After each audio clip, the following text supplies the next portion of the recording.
Be that he would be a man, the Bible says, after God's own heart. But what a story of God's gracious love.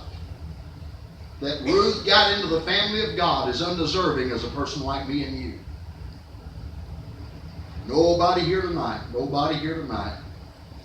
has any righteous claims on the portals of glory. None of us tonight can say, you know what, I really ought to go to heaven. I've been such a good guy, I've been such a good gal, I really ought to go.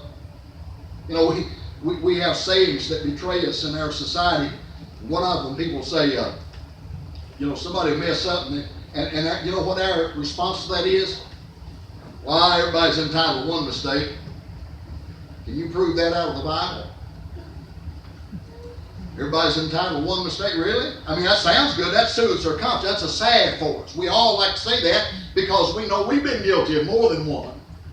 So we want to console each other. Oh, everybody's entitled to one mistake. No, the Bible says that we've all sinned and come short of the glory of God.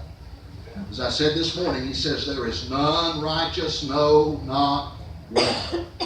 They're all together gone out of the way. They're all together become unprofitable. That's what the Bible says. So what the law does is show us what God requires. If you think you can get to heaven by living according to the law, that sounds okay. That's out of Leviticus 25 when I was reading last night and this morning to tell you that God said if any man's able to redeem himself, let him redeem himself. If you think you can take yourself to heaven, right ahead. Start out.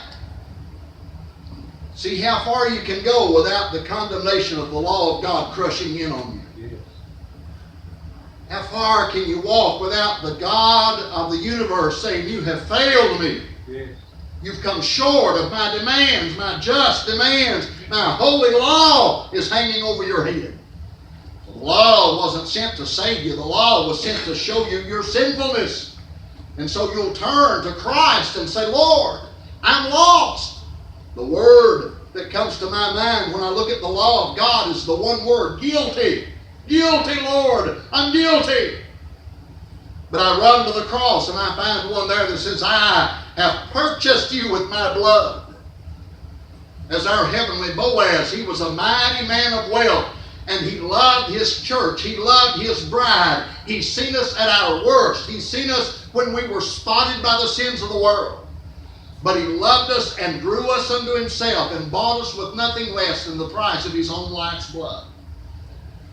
Tonight, if you claim to be a part of the family of God and you know anything about redemption, you know that the thing that you had to do with it was this. I like what the little boy said.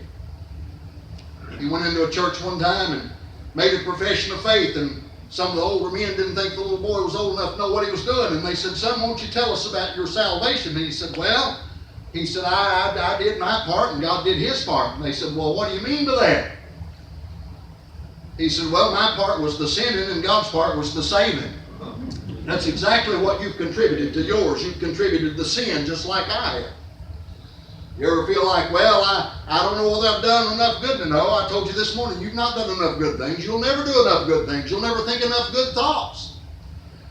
You can't keep impure thoughts out of your mind. Do you know